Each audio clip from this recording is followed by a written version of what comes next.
Men hozir bu yerga gapni bittada tushunmaydigan, то есть поздно зажигание bo'lgan odamni chaqiraman. Hozir men bu yerga asablari tarrang, yarim takam psix bo'lgan insonni chaqiraman. Kutib olinglar.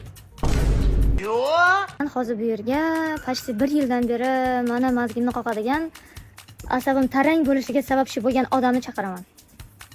Hozir men bu yerga ko'rinishdan muloyimgina, mushukchaga o'xshaydigan chiroyligina, lekin aslida ichida shunday bir shaytoni bor insonni chaqiraman. Zato men podpishchiklarimga qanaqaligini ko'rsatib bo'lganman. Nervniligimni ham ko'rsatganman.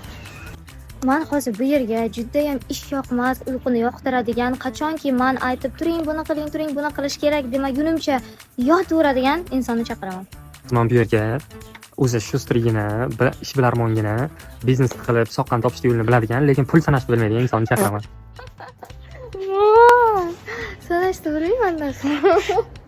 Men doim plastikka tushgan, oyligim ham, ishxonamniki hammasi, men naqd pul kam yuradi qo'limda. Bo'yin. Men hozir bu yerga shuni telefon ishlab turgan joyida moment uxlab qoladigan insonni chaqiraman. Telefon ishlab turadi, shuni joyida uxlab qoladi. Bir jiklab ketmaydi.